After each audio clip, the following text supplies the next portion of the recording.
I have this sand dollar. It's right here. I'm going to remove it from the official safety plastic that I have here. Give me 1 second. This is it. It's a whole sand dollar. I've had this sand dollar in my desk for 5 years, maybe more. Before that, it was actually sat on some steps at a front door we had. Well, it wasn't really a front door. It was like a side door to a carport Julie and I had at our first house. It was the main door we used. And the crazy thing is that it never got broken. It sat there right by feet, dogs, kids running in and out, and it never got broken. But now it's safe because it's in my desk, right? But the problem with that is I forgot about it. And so I'm sure you're wondering what the significance of this is. I found this sand dollar on the beach. I know, shocking, right? I didn't buy it. This is on the beach. And it was after a long prayer I had with God. So we were at the beach with Julie's family. I was the first one up. And for me, nothing beats a cup of coffee, hot coffee, and a walk on the beach early in the morning. So that's exactly what I did. I walked and walked and walked, and eventually got to a point when the sand, where there's like a creek or a river that kind of cuts through to the ocean, and it's like, there's a lot of it on the Oregon coast, and it's too deep to kind of walk through without rolling up your pants. So I just stopped right there. I turned to the ocean, and I just started praying. It is hard for me to look out at the ocean and not have a thankful heart. So I just started praying to God.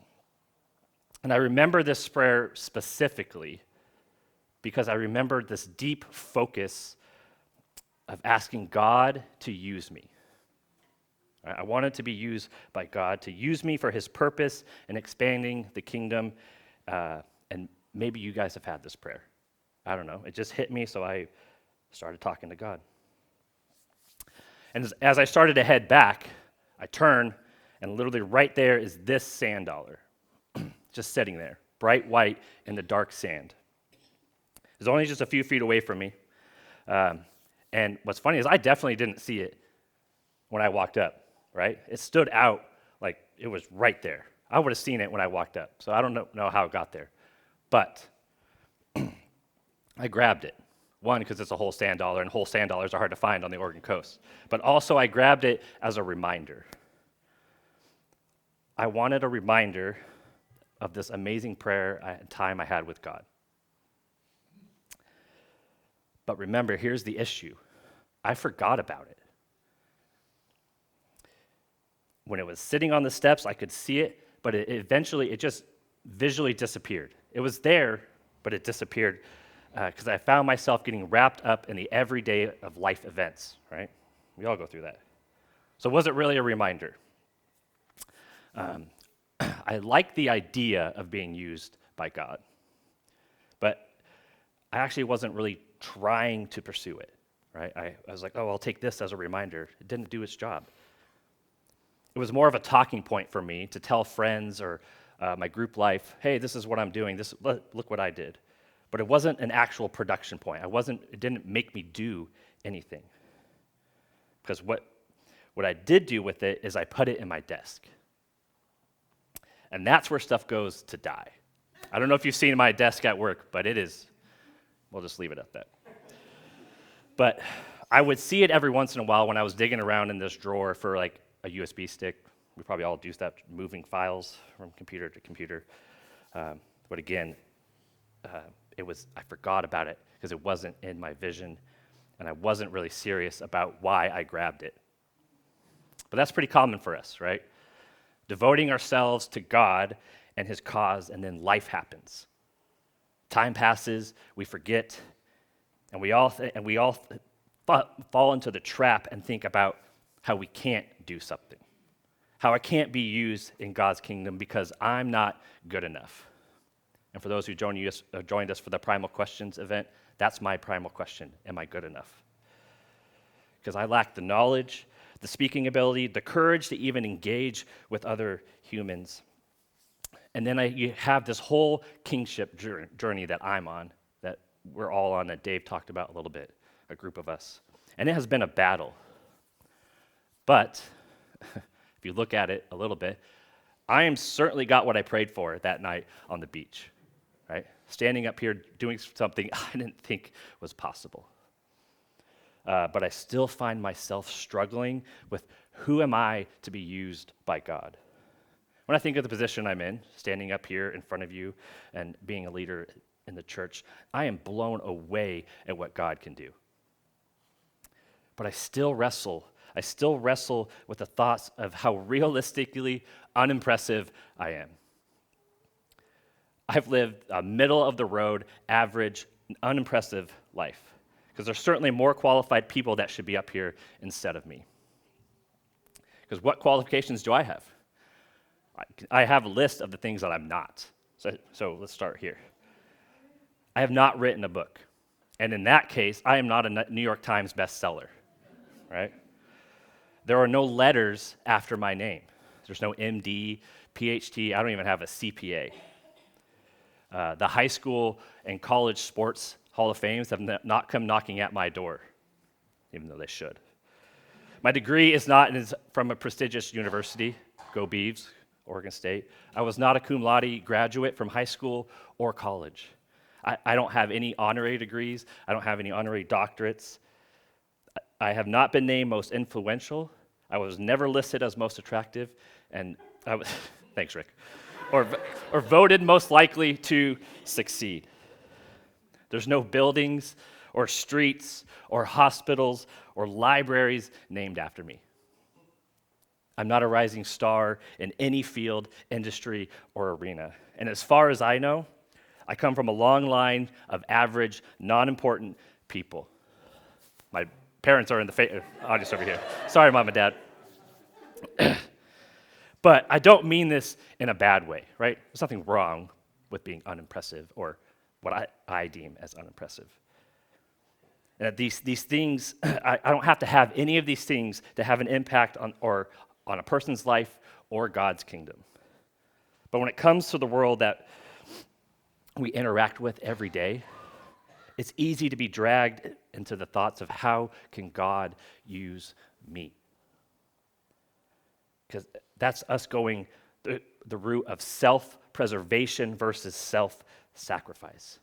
We stay in our safety bubble where we have everything figured out, where we don't have to do hard things because the world demands only certain qualified people who don't go in their bubbles can be useful.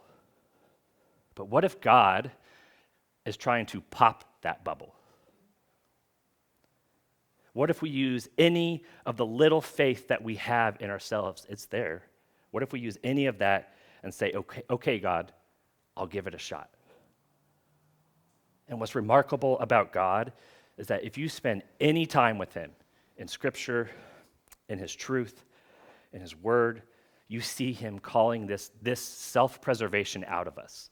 And 2,000 years ago, knowing that we humans are going to wrestle with our importance in the world, Paul writes this: "For consider your calling, brothers. Not many of you were wise according to worldly standards. Not many were powerful. Not many were noble birth. But God chose what is foolish in the world to shame the wise. God chose what is weak in the world to shame the strong. God chose what is low and despised in the world, even things that are not, to bring to nothing things that are, so that no human being might boast in the presence of God." And I love that. Foolish people to shame the wise. Even though we may feel like we can't accomplish things for the kingdom, God is chasing after those who feel this way, those who feel weak and insufficient in their abilities. I certainly feel that way. If your resume is sparse, like mine, your skills unimpressive, and your wisdom just average, we shouldn't fret.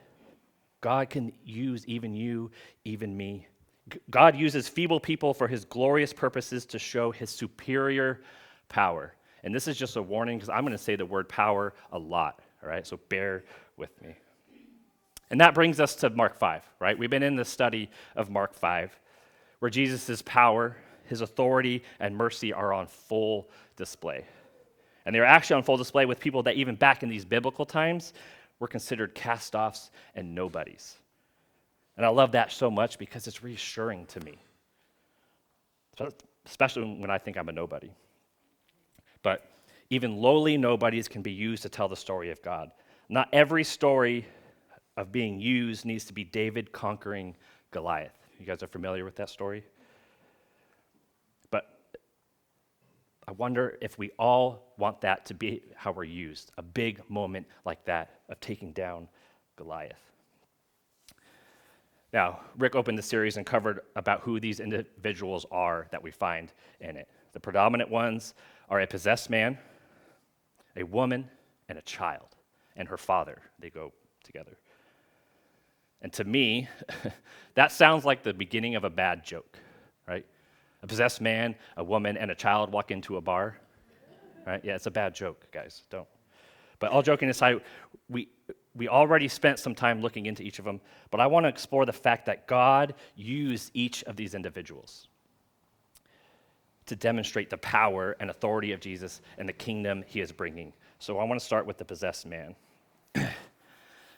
Now, Rick introduced this guy, like I said, and we are immediately introduced to him when you start in Mark 5. And I mean immediately because this guy's in Jesus' face as soon as he gets off the boat.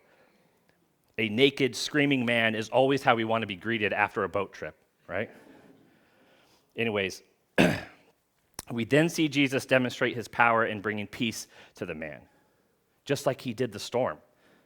Because this happened right after Jesus calmed the storm.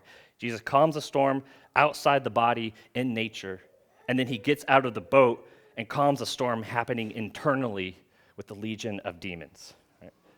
And there's a reason these things happen right after each other.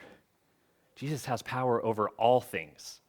And Scripture is very clear. He has all authority over things happening around us, calming the storm on the ocean or the sea, and things happening in us. No wonder people were astonished and gripped with fear when he demonstrated his power. And then we had this like crazy pig thing where 2,000 pigs ran into a sea. We're not going to touch on that a lot, but that's just a fascinating thing. That would have been taken forever to watch. But anyways, we're going to catch back up in verse 18. So if you're following along, Mark 5, verse 18. And as he was getting into the boat, this is Jesus, he's now going back across the sea because he's being kicked out. So as he got back in the boat, the man who had been possessed with the demons begged him that he might be with him. And he did not permit him, but said to him, "Go home to your friends and tell them how much the Lord has done for you, how he has had mercy on you." And he went away and began to proclaim in the Decapolis how much Jesus had done for him, and everyone marveled. So this man, he's now restored, he's clothed, he's in his right mind, and he is understandably 100% all about this Jesus guy, right? Jesus just took his chaos and it was gone. Wouldn't you be at this point? Wouldn't you be clamoring to stay with this amazing teacher? I would. He had such power over a legion of unclean spirits. But here's where the man's story, he has his story, and God's story differs. Jesus doesn't permit him to go with him. Does that hit any of you? Wouldn't Jesus want people that are clamoring over him? Not necessarily. That my wants are maybe not Jesus' needs. That Jesus may have a better or different story in mind for us. Because right after this, we see Jesus do something that he rarely does. He tells this guy publicly to go out. This is notable and rather exceptional occurrence in which Jesus intentionally tells a restored or healed person to pass down publicly what had happened to him. Even later in 5, he tells someone not to talk about it. Just reading the Gospels, he typically tells them, be quiet. And that's mind-boggling. It's kind of confusing. Why would he not want people to talk about it? But I love verse 20.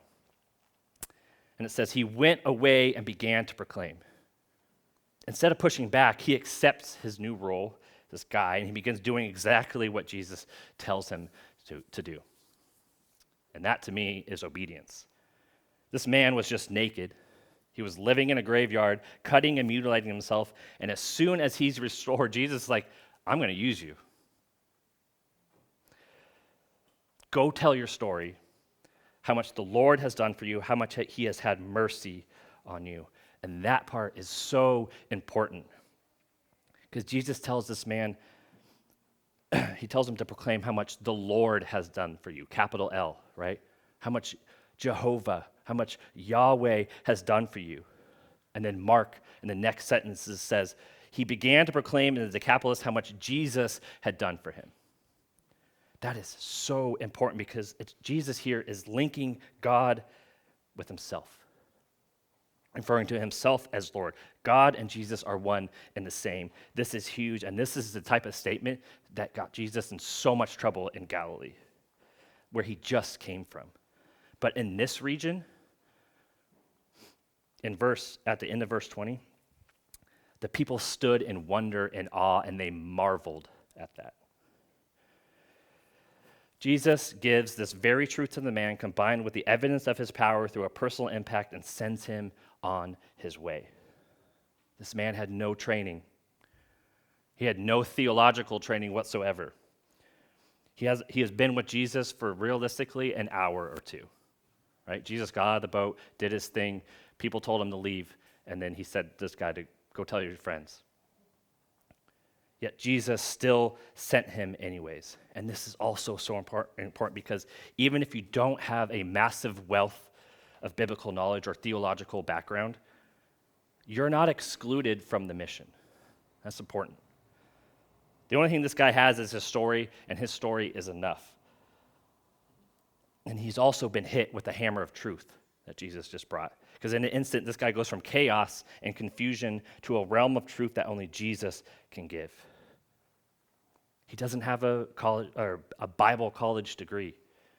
He doesn't need seminary training. He doesn't need to go to group life for a while to get things figured out. He has his story, this life encounter with Jesus, and it's enough to bring the kingdom to the most pagan, the most broken society where he is at this point we've run into in the Gospels. So this guy, he goes off. He does what he's supposed to do. He goes off to the Decapolis. There was no fighting. It says, there was no fighting it, because it says that he went away and began. He immediately went and started on his missions. He didn't wait or give himself time to give himself excuses or second guess himself. He trusted and went as he's commanded. And there's something interesting I want to share with you guys about the Decapolis. Because when I first read this, is what I pictured. I pictured a place, a gathering spot for people, to share his story. Because this is something much bigger. It isn't a specific place, it's a region. And it's a region of 10 cities. This guy went to preach. He didn't go to one place and tell a story. He went town to town as a missionary declaring what Jesus had done for him. Jesus can use even him, a man who would have been known throughout this region of being the crazy graveyard guy screaming and yelling and mutilating himself. And Jesus sent him to serve as a witness to the mercy and the power of his Lord. Jesus didn't send one of his followers that had been with him, crossed in the boat, saw him calm the storm, and said, Peter, can you just go with this guy for a little bit, help him out, and then come back and meet us over in Galilee? He didn't do that. He sent this guy. And the people heard his story, and they marveled. All we need is a story, and God can do the rest. He didn't have an impressive resume. But what he did do is he had a willingness to do what he was instructed to do. It's amazing to see how willingness can change as soon as Jesus grabs hold of your life. And this is a perfect example because apparently it worked.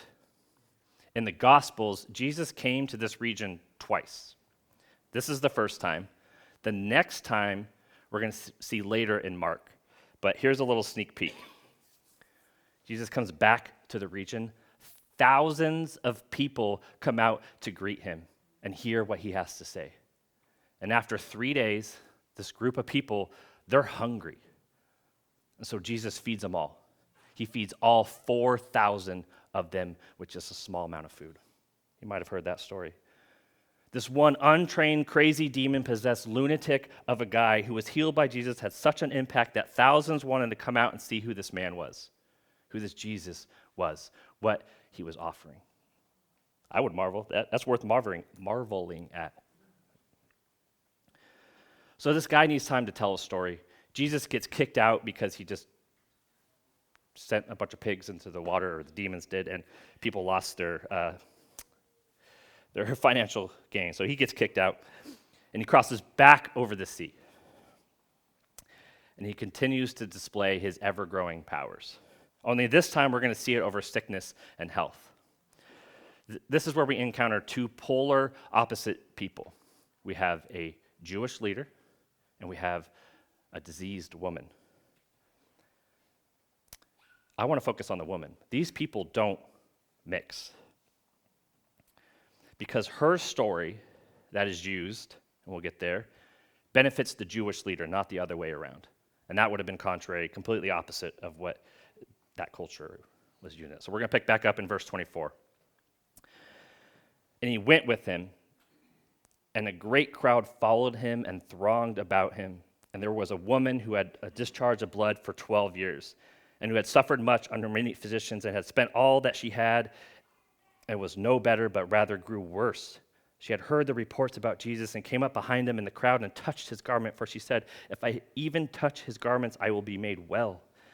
And immediately the flow of blood dried up, and she felt in her body that she was healed from her disease. Does anyone know what the Talmud is? I don't even know if I'm saying that correctly. But it's the central text of rabbinic Judaism and the primary source of Jewish religious law and Jewish theology. Within it, it actually had ways of dealing with different diseases. It actually had remedies for women who dealt with blood. And I want to take a look at them. Look at this. So here's the first one. Take of the gum of the Alexandria the weight of a small silver coin, of a loom the same, of crocus the same. Let them be bruised together, given in wine to the woman that has an issue of blood. If this does not benefit, take of Persian onions 3 pints, boil them in wine, and give it to her to drink, and say, "Arise from thy flux." And this is my favorite one. If this does not cure her, set her in a place where 2 ways meet, and let her hold a cup of wine in her right hand, and let someone come up behind her and frighten her, and say, "Arise from thy flux." And you're saying this didn't work, right? Hard to believe. And I would be shocked if the woman did not try these, right? Because Scripture does say that she suffered under many physicians, but the problem grew worse. She had to try these things. And it's pretty easy to see why these things didn't work. Maybe she wasn't frightened enough. I don't know. But this woman has guts. In all reality, depending on what the disease was, it was most likely that this woman would have been viewed as unclean. In that culture, if you were to touch an unclean person, you were made unclean yourself. So for her to decide to even go and touch the garment of Jesus, this rabbi, she's risking a lot. It was actually a little selfish of her. She had a need, and she was going to get it taken care of. Her needs at the moment were her motivation, but Jesus cared more about her faith than her motivation. Let's go to verse 30. And Jesus, perceiving in himself the power had gone out from him, immediately turned about in the crowd and said, "Who touched my garments?" And the disciples said to him, "You see the crowd pressing around you, yet you say, 'Who touched me?'" And he looked around to see who had done it. But the woman, knowing that what had happened to her, came in fear and trembling and fell down before him and told him the whole truth. And he said to her, "Daughter, your faith has made you well. Go in peace and be healed of your disease." It's a little bit of a Jedi moment with Jesus right there.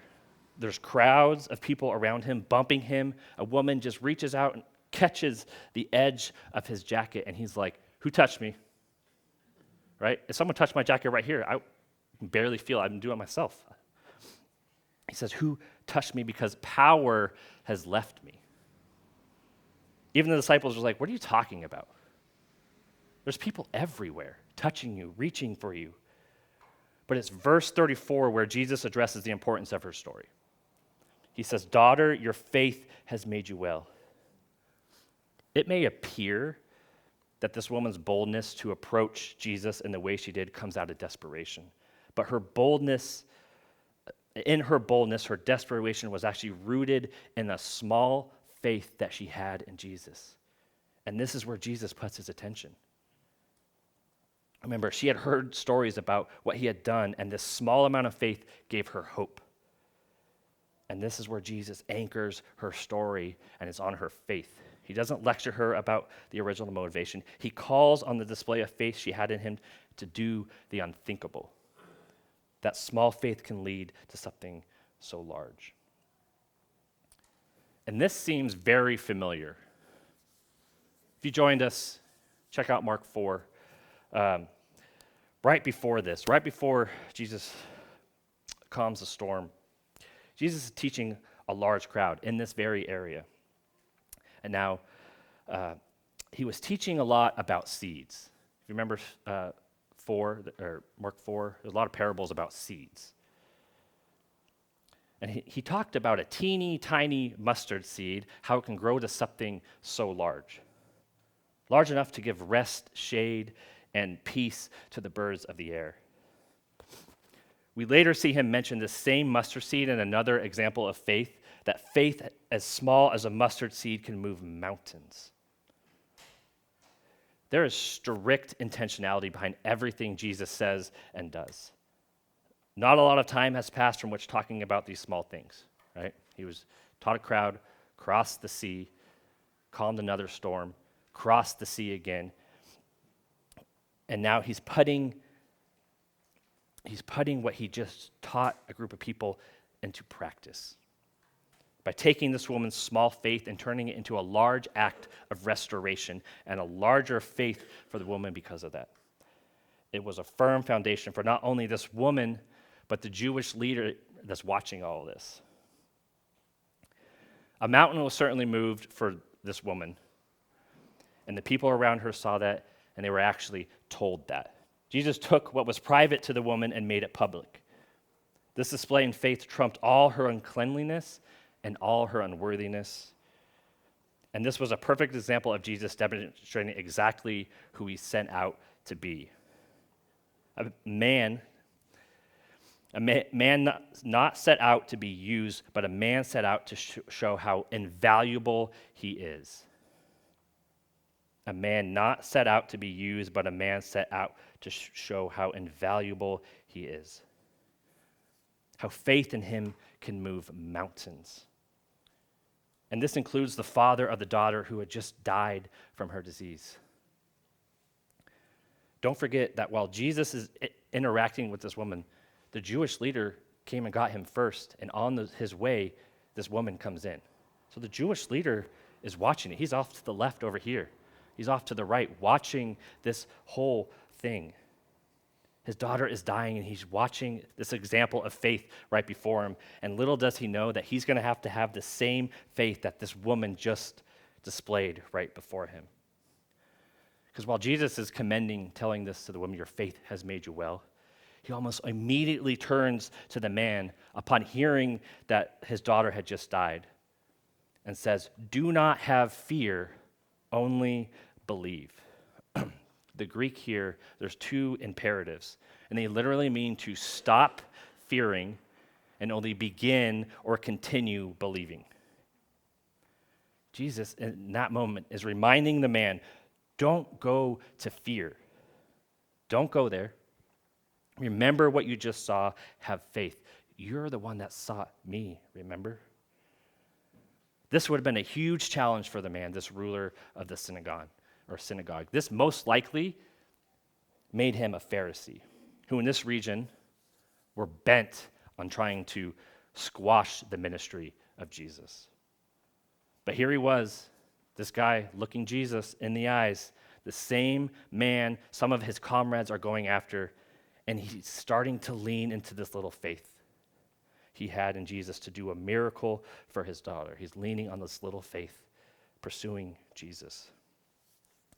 So yes, you have polar opposite people, Jewish leader, diseased woman. But what they share is the smallest amount of faith in a man that was doing something at the time people thought only God could do. In the middle of this Jewish leader's story, a woman enters, and she is used by Jesus immediately to impact his heart. We never know how we're going to be used. But when we are willing to act on a little or maybe even a big faith we have, God can use it. Last time I spoke, I mentioned how my son and I, since I was the coach, just started our baseball season. And as I'm speaking to you today, the season has ended, right? And it's safe to say that my life has swirled around baseball, Little League, kids, Padres, not the pro team. My team was the Padres. Go Padres. I've been thinking all about baseball. I grew up playing baseball. I'm now the coach of baseball. And there's one thing that is true in the sport of baseball, and that's that you have to step up to the plate. Every kid on the Little League team had a coach, had to step up to the plate every game. Every game, there was an opportunity to step into the batter's box and hit the ball. What makes you not good at baseball is never swinging when you step up to the plate. It is guaranteed you will not be a good baseball player if you step up to the plate and you never swing. If you play baseball right now, try it. Let me know how it works. As followers of Jesus, the same is also true. We're standing at the plate with our bat. The pitch of opportunity is coming. And are we going to swing or are we not? What keeps us from swinging is our fear of striking out. It's like baseball. Our fear of, I'm not equipped to do this. I lack the knowledge to be used. I'm not confident in myself. I have better plans and ideas than what I think God is calling me to do. Welcome to my brain of kingship.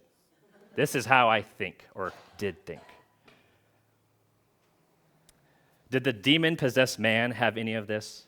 Or was his newfound faith in Jesus a stable foundation for him to go out and do the unimaginable?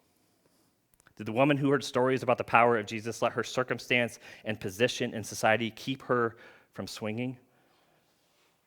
Or did she lean into the small amount of faith she had and go to the man that can do the impossible? Did the Jewish leader rely on his tremendous amount of knowledge and wisdom of God to heal his daughter? Or did he do something more powerful than that in Jesus, which was cemented when a woman interrupted his desperate mission to heal his daughter, and what the power of faith in this man can do? I briefly mentioned David earlier and his infamous story of usefulness in the story of God.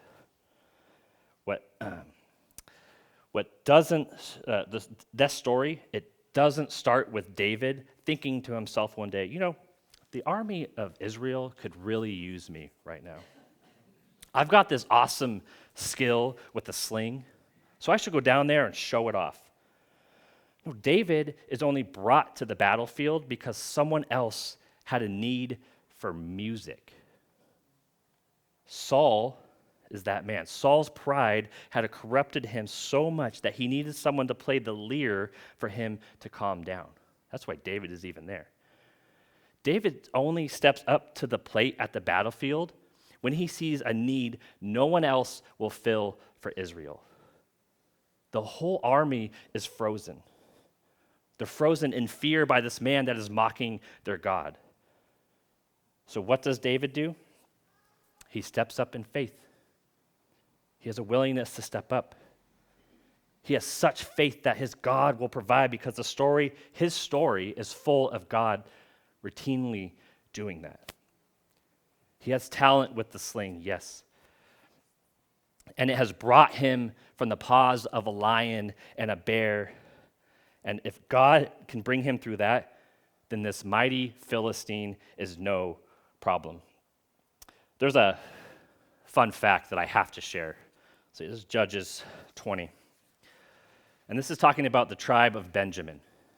And Saul is actually from the tribe of Benjamin.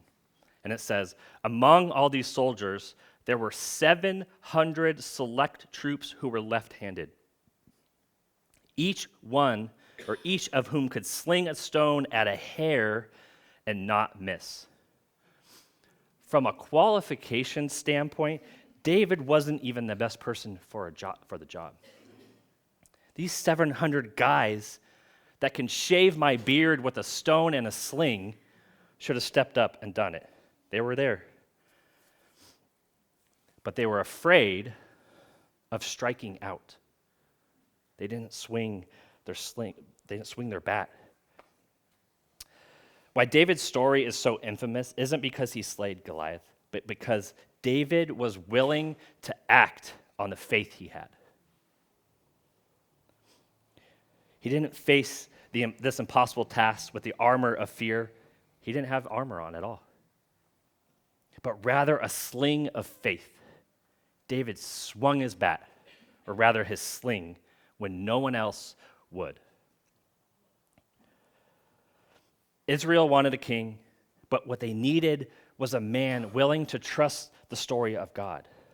Now, I can reframe this and go right back to Mark 5, but what's the use? Because time and time again in the biblical narrative, we see God routinely choose the one on the bottom, the one who's not supposed to be on the top, or doesn't think they should be on top. God chooses the least. We opened with that verse.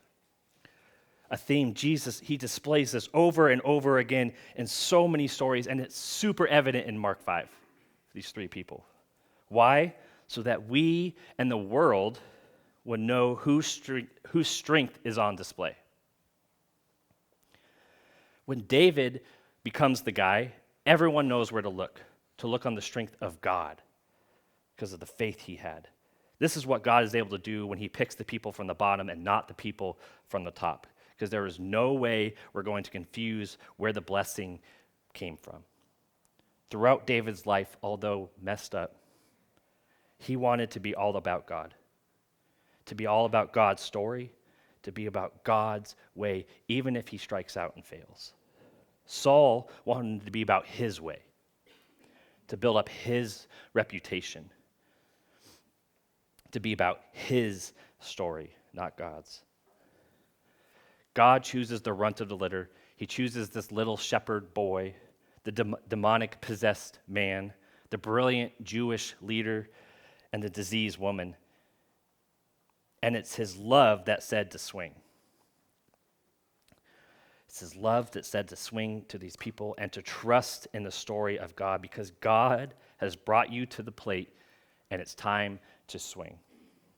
Regardless of how strong you are or the bat that you swing, your knowledge, your speaking ability, your confidence. And when I think of this story, I don't relate to David at all. It's truth.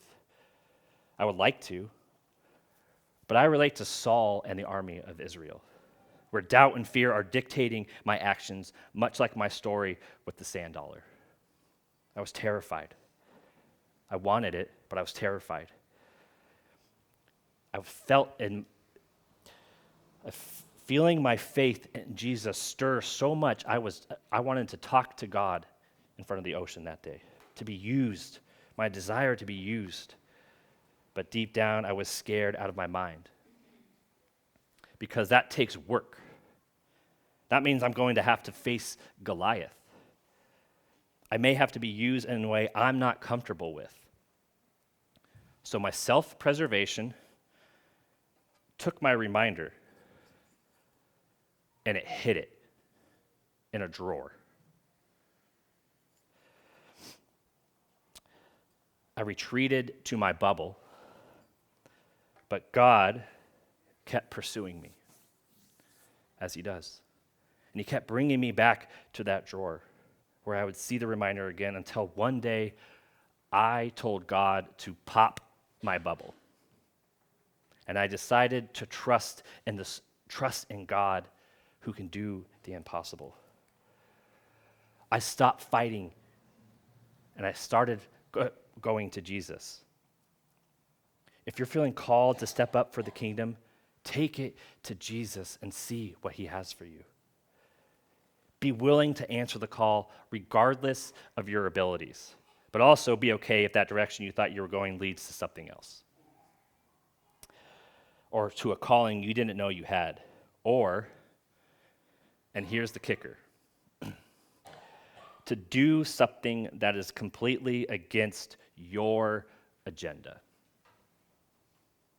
How much is your pride directing or dictating what your calling is or how you want to be used, and it's keeping you from being a servant, how truly you should be used?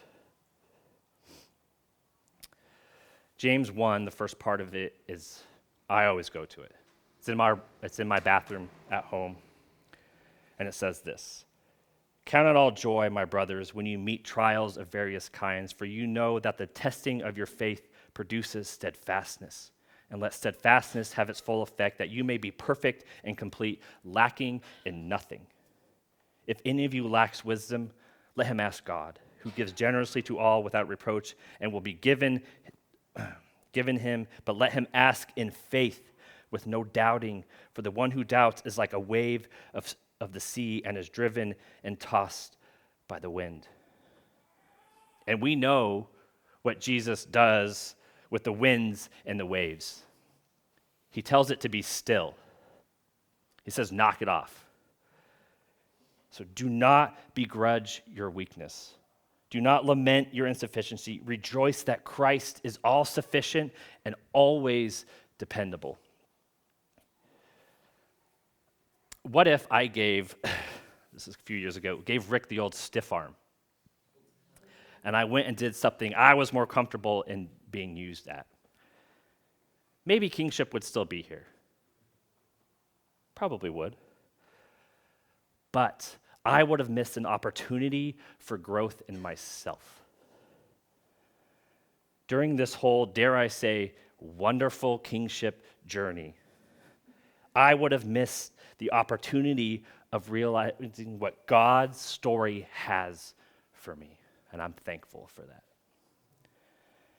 I'm going to finish today echoing the words that Jesus told the one educated man in the story, and that's this: do not have fear, only believe.